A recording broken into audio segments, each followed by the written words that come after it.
Lucas é um nome comum para nós, é um nome bem conhecido. Muita gente tem esse nome e muita gente não sabe que Lucas já é um apelido. Ele é o diminutivo de Lucanus, um nome mais antigo, um nome em latim.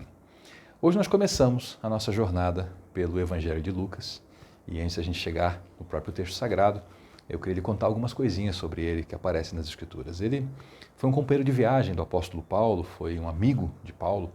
Paulo, lá no fim da vida, escreve uma carta a Timóteo, seu outro amigo, um dos seus grandes amigos também, e ele comenta que muita gente abandonou ele, mas Lucas está lá com ele. Paulo estava preso em Roma no fim da sua vida. E Lucas já havia aparecido em outras cartas de Paulo também. Ele é o mesmo escritor do livro de Atos dos Apóstolos, um homem que não era do povo de Israel, então alguém que não só aprendeu a fé cristã, mas aprendeu muita coisa sobre a fé judaica para poder escrever os seus relatos. Um pesquisador, um médico, um homem muito bom com a escrita, muito bom com as palavras, um homem muito capaz. O Evangelho de Lucas ele é considerado por muita gente como uma das grandes peças literárias do mundo grego, da língua grega, independente da Bíblia, né? Até pessoas que não levam o cristianismo como sua forma de viver a vida, mas que estudam literatura grega, consideram Lucas um clássico, pela riqueza de detalhes, pela riqueza de termos, né? Existem termos que na Bíblia toda só aparecem em Lucas, né? Porque ele realmente cuidava muito com as palavras, usava até expressões bem específicas quando ele falava sobre navegação, quando ele falava sobre o tempo. Então, essa será uma jornada peculiar e uma jornada muito interessante. Olá, eu sou o Carlos e aqui nós estudamos a Bíblia. Seja bem-vindo. Vamos começar essa jornada no dia de hoje. Começamos então o estudo do Evangelho de Lucas. Se você é novo nessa coisa de Bíblia, então você pode sim pegar lá pelo índice da sua Bíblia e localizar, né? Se a sua Bíblia tem pequenas marquinhas dividindo os livros ou dividindo o Antigo Testamento do Novo, você pode procurar no Novo Testamento, né? E você vai procurar então o terceiro dos Evangelhos, né? Você procura Mateus, depois você procura Marcos, então você chega em Lucas. Aqui no nosso canal, eu estou seguindo uma outra ordem de estudos. Nós estudamos primeiro o Evangelho de Mateus, depois o Evangelho de João, terminamos no vídeo anterior o Evangelho de Marcos e agora vamos fazer Lucas para fazermos juntos, numa sequência, Lucas e Atos, já que Atos também é um livro do evangelista Lucas, que aliás, né, não era apóstolo. Tem gente que eu já ouvi falar em apóstolo Lucas. Não, ele era um escritor do Evangelho, mas ele não era apóstolo, ele não era nem mesmo um dos discípulos de Jesus Cristo no seu ministério terreno. Ele se tornou um seguidor mais tarde. Então, começa assim essa jornada. Muitos já se dedicaram a elaborar um relato dos fatos que se cumpriram entre nós, conforme os foram transmitidos por aqueles que desde o início foram testemunhas oculares e servos da palavra. Eu mesmo investiguei tudo cuidadosamente, desde o começo, e decidi escrever-te um relato ordenado, ó excelentíssimo Teófilo, para que tenhas a certeza das coisas que te foram ensinadas. Aqui a gente já tem um bocado de coisa para a gente ver. Esse é daqueles textos, daqueles trechos que tem bastante informação e que vale a pena a gente já dar uma esmiuçada para começar entendendo melhor esse evangelho. Bom, Lucas começa escrevendo que, antes de ele fazer isso aqui, muita gente elaborou relatos dos fatos que se cumpriram entre eles. Entre eles quem? Entre o povo daquela época. Então Lucas já fala assim, houveram outros relatos, o meu não é o único. E não é o primeiro também. Nós temos como sagrados os relatos de Mateus, Marcos, Lucas e João, mas existem notícias que outros textos foram escritos. Se você é daquelas pessoas que se maravilha, às vezes, com uma notícia, olha, descobriram lá o Evangelho de Pedro, o Evangelho de Judas, que são chamados apócrifos, né? São textos que não têm autoria comprovada. Vá com cuidado nessa leitura, porque ao estudar os apócrifos, que é uma matéria muito interessante, tá? Estudo de apócrifos é uma matéria interessante, porque a gente acaba entendendo muito sobre cultura da época, sobre forma de escrita.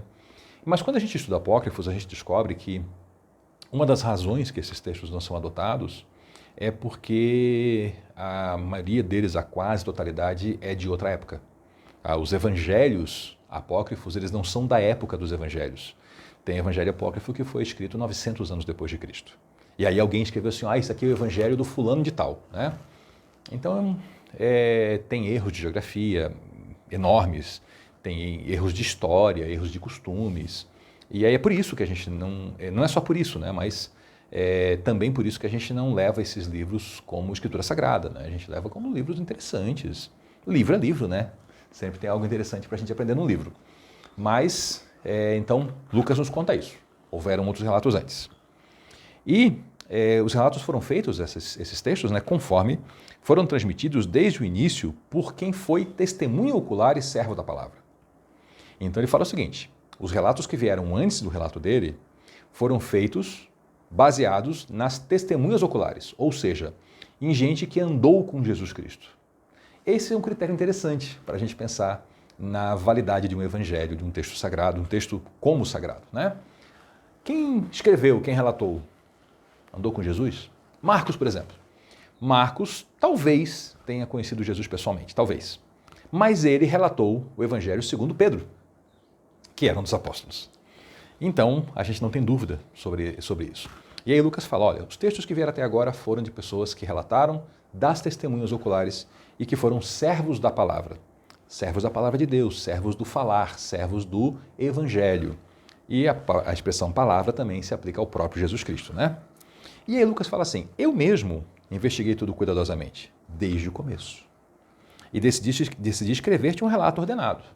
Então Lucas fez uma pesquisa, desde o começo, tanto que nós vamos ver daqui a pouquinho que ele começa já com o anúncio de que viria João Batista, que foi o profeta que anunciou a chegada de Cristo. Então ele, olha, desde o começo, né? E ele fez um relato ordenado. Ele tenta separar o seu texto de maneira organizada. Ó excelentíssimo Teófilo. Ih, agora quem é Teófilo? Quem é esse homem? Nós não sabemos, tá? Ninguém sabe. Ninguém sabe na história. Nós temos 2000 anos de história cristã e ninguém sabe quem foi Teófilo. Tem algumas especulações. Teófilo talvez não seja o nome da pessoa. Talvez seja apenas um título, já que essa expressão, né? Teófilo são duas palavras em grego que theo, né, vem de theos, Deus, filo vem de filéu, filos é amigo. Então seria alguém amigo de Deus, alguém, um discípulo, né? Uma das especulações que se tem é que esse Teófilo talvez fosse um homem com muitas posses financeiras, um homem rico, que viu em Lucas um potencial para escrever o evangelho, escrever um relato ordenado para servir a igreja, e financiou a viagem de Lucas para a terra de Israel e financiou a vida de Lucas lá nessa pesquisa. Talvez ele tenha sido aquela figura do mecenas, alguém que financia a produção de uma obra literária. Talvez tenha sido isso. Talvez Teófilo tenha sido a pessoa que bancou isso para servir a igreja com um texto sagrado. É uma possibilidade, nós não sabemos ao certo. Então ele escreveu isso para quê, para o Teófilo? Para que tenhas a certeza das coisas que te foram ensinadas. Teófilo já era ensinado na palavra de Deus. E para que tivesse certeza, então, para que tivesse o conteúdo correto, Lucas, então, escreve esse texto. Os textos da antiguidade não eram como hoje. Hoje, se alguém escreve um livro, a pessoa publica e ela vende cópias desse livro. Na antiguidade era mais comum que a pessoa fizesse um exemplar dedicado a alguém. Esse alguém bancaria, financiaria, ou financiaria previamente, ou depois daria um valor alto por esse livro, para que tivesse seu nome lá incluído. E então, pessoas fariam cópias à mão desse livro e distribuiriam essas cópias para pessoas importantes. E quando eu falo importantes, não quero dizer que sejam ricos ou políticos. No caso, por exemplo, de textos sagrados, alguém importante seria quem? O líder de uma comunidade cristã. Então, esse receberia uma cópia, né, dessa maneira.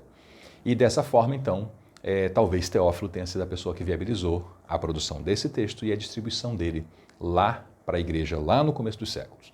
Desde o século II, a gente já tem textos comentando o Evangelho de Lucas e já afirmando a autoria de Lucas sobre o Evangelho. Então a gente não tem dúvida, nunca esse texto sagrado aqui, nunca ele foi atribuído a qualquer outro autor a não ser Lucas. Então a gente não tem dúvidas quanto a isso. E a gente segue então com essa tradição da igreja. E agora? Agora nós vamos começar então a história. Isso aqui foi uma introdução, né? O Lucas está contando para o Teófilo assim, ó, Teófilo, esse é meu ponto de partida. Agora eu vou te contar a história, aquela que você já ouviu falar. Agora eu vou te contar em detalhes e de maneira organizada essa história. E aí eu convido você a prestar muita atenção e eu convido você a nos acompanhar aqui nesse canal, nesse e nos próximos vídeos, ao longo dessa história ordenada e detalhada que Lucas escreveu para nós há 2000 anos atrás e que já foi traduzida para o português diversas vezes, de diversas formas diferentes ao longo de diversos séculos e hoje chega às nossas mãos. Se você tiver curiosidade, eu hoje estou usando uma edição da Bíblia Sagrada, a Nova Versão Internacional, é uma das traduções que usa português atual, que facilita a nossa vida. Mas vamos lá então, vamos começar essa parte histórica do Evangelho de Lucas. Agora a partir do verso 5. No tempo de Herodes, rei da Judéia, havia um sacerdote chamado Zacarias, que pertencia ao grupo sacerdotal de Abias. Isabel, sua mulher, também era descendente de Arão. Calma, não se preocupe, eu vou explicar isso aqui, todos esses nomes e essas expressões para você entender. No tempo de Herodes, rei da Judéia, esse Herodes era um dos diversos homens de uma dinastia que usou o nome Herodes. Então, nos tempos desse Herodes, que foi rei da Judéia. Então, ele está especificando qual Herodes, o que reinou sobre a Judéia. A Judéia é a porção sul de Israel. Israel é um país estreito, é um país longo, que se estende de norte a sul. No norte, nós temos a Galileia, na região mais central, Samaria, e a região mais do sul é a Judéia. Então, quando Herodes era o rei da Judéia, havia um sacerdote chamado Zacarias. Sacerdote talvez não seja aquilo que você pensa. Dentro da religião judaica, sacerdote era a pessoa que fazia a conexão entre o ser humano e Deus. Essa pessoa não era alguém que se voluntariava, alguém que desejava essa profissão, era sempre alguém que era descendente de Arão, irmão de Moisés, lá do Antigo Testamento. Porque o primeiro sumo sacerdote foi Arão, foi Deus que escolheu ele pessoalmente e instituiu que apenas os descendentes de Arão ocupariam o sacerdócio. Então, o sacerdócio é uma função, ainda existem sacerdotes hoje em Israel, não exercem o sacerdócio porque hoje não há templo, então eles são sacerdotes sem exercer o seu ofício, e o sacerdote ele faz o quê? Ele executa os sacrifícios ritualísticos, como por exemplo, a pessoa leva um animal para ser sacrificado, então é ele que escolhe, inspeciona o animal, se o animal está de acordo com a lei, se é um animal saudável, sem defeito, porque para Deus não se dá porcaria, para Deus se dá o que é bom. Então, inspeciona o animal, faz o sacrifício para que o animal morra da maneira adequada, separa a porção que vai ser queimada sobre o altar, daquela porção que vai ser comida, porque o sacrifício sim era para ser comido, era o alimento dos sacerdotes. Se for um sacrifício de grãos, por exemplo, uma oferta de grãos, melhor dizendo, não sacrifício, né? Uma oferta de grãos, ele vai lá, inspeciona os grãos, faz o ritual que tem que ser feito com os grãos. E também o sumo sacerdote, ou os sacerdotes, na verdade, sumo é o máximo, é o sacerdote acima de todos os outros. Mas voltamos aqui ao sacerdote. Ele também faz a oferta do incenso. É um momento muito especial, onde queima-se um incenso, uma fórmula especial feita somente para isso, e ele simboliza, a fumaça subindo simboliza as orações do povo. Então, havia um sacerdote chamado Zacarias. Esse Zacarias pertencia ao grupo de Abias. Mas no seguinte, lá no tempo de Arão, tinha Arão e seus filhos. Nós estamos aqui falando em séculos e séculos depois. Imagine quantos sacerdotes haviam já. Lá no tempo do rei Davi, que é mais ou menos meio caminho entre Moisés e Arão e Jesus Cristo, teve um grande rei chamado Davi. Davi era um homem muito sábio, muito inteligente e também muito organizado. E ele era muito dedicado às coisas de Deus. Ele não era sacerdote, ele era da tribo de Judá. Na tribo de Judá não tem sacerdócio. O sacerdócio vem da tribo de Levi, onde nasceu Arão. Mas ele pegou aqueles sacerdotes e organizou por grupos, por turmas. Fez uma escala de serviço para que as pessoas fossem servir em Jerusalém no templo conforme a sua escala, nas suas semanas corretas. Então, Zacarias era de que grupo? Do grupo de Abias, que era um desses, vamos dizer assim, um dos cabeças de família, né? Abias era um dos nomes lá da antiguidade que foi indicado para ser uma referência dentro daquele grupo familiar. E a esposa dele também era descendente de Arão, ou seja, a esposa desse Zacarias também era da família sacerdotal. Ele não se casou com alguma mulher de alguma outra família de Israel, ele se casou com uma mulher também de uma família sacerdotal, também uma descendente de Arão. Ambos eram justos aos olhos de Deus. Veja que não é aos olhos das pessoas. A justiça deles era aos olhos de Deus. Então eles eram pessoas aprovadas por Deus, obedecendo de modo irrepreensível a todos os mandamentos e preceitos do Senhor. Ou seja, a vida deles diante de Deus era uma vida corretíssima. Mas eles não tinham filhos, porque Isabel era estéril e ambos já eram idosos. Então eles não tinham filhos. Por quê? Havia uma esterilidade em Isabel. E fora isso, a idade.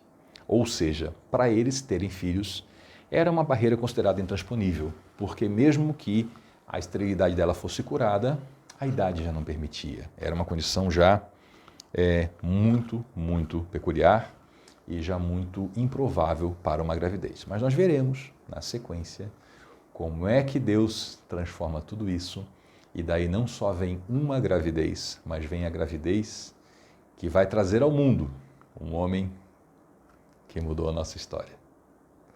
Muito obrigado por nos acompanhar até aqui. Eu sou o Carlos e aqui nós estudamos a Bíblia. Estude também a sua, leia a continuação desse texto e volte na próxima que eu vou lhe contar o resto dessa história. Até lá.